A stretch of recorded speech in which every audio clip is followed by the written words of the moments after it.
Muraho neza ndabasuje amazina yanjye banyitakeri. Wowe uri kuri iyi video cyangwa kwireba ntago video yanyirangiye cyangwa se film ahubwo ni publicity tuba tugiye gucisha mu gake. Iyi publicity niva mu hajyamo publicity ya muganga kandi mu musore arabavura ku buryo bwiza cyane. Gazi nuwango hari uburyo abantu mudukurikira muri kureba Daydream naborohereje. Abantu mukunda filime z'inkota ndagira ngo izi filime cyashya harimo nka Fate Chooses cyase till the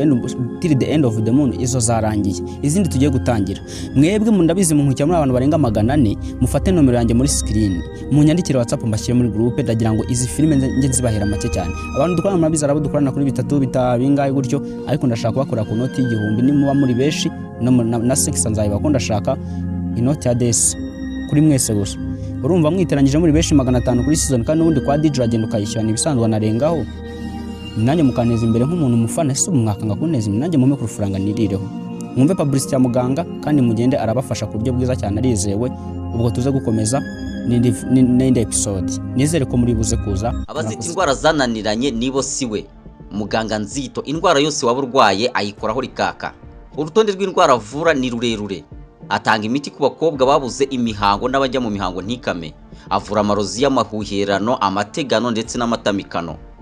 atanga umuti w'uruheriko avura karane ndetse n'inyatsi nyabingi ndetse n'imitsiko atanga umuti wongera akanyabugabo ndetse akanatanga umuti wongera amavangingo ku bagore muganga Nzito atanga umuti wa diabete uw'umwijima uwa hepatite A ndetse n'uwa hepatite B atanga umuti ku bafite umubyibuho ukabije ndetse n'abananutse cyane atanga umuti ku bafite ibiro byinshi bashaka kubigabanya ndetse n'abafite ibiro bike bashaka kubyongera atanga umuti n'ubujyanama ku makimbirane yo mu muryango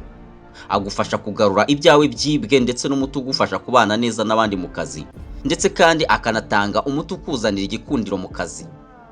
rubyiruko wowe wabaswe n'ibiyobyabwenge muganga Nzito aragufasha ucukubiri nabyo nyuma yo kumenya icyo muganga Nzito akora uri kwibaza ngakorera he akorera mu karere ka Nyamasheke ndetse no kwisi yose wabyumvishe neza no kwisi yose kuko ashobora kugusuzuma akanakoherereza imiti mu gihugu cyose waba uherereyemo ubwo uri kwibaza ngo muganga Nzito ntahenze ntagahenze ugereranije n'imiti aguha n'indwara kuvura kuko agukoraho rikaka icyo usabwa nta kindi niba ufite kimwe mu bibazo cyangwa se mu burwayi twagarutseho hejuru cyangwa se n'ikindi kibazo icyo ari cyo cyose muhamagare kuri izi nimero uri kureba kuri screen yawe wahamagara bisanzwe cyangwa se ukamuhamagara kuri WhatsApp cyangwa se ukanamwandikira cyane cyane ku bantu bari hanze y'u Rwanda tandukana n'umuze mu mubiri wawe gana muganga Nzito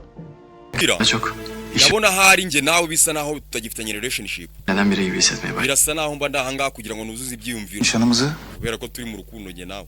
akşam sen ben Fabri kutlayacağız hayırlı olsun. Kubera ko Fabro ni ashaka ko duserebura urukundo rwanjye nawe irije. Nişanımızı mı? Nge nawe duhurire mu 15.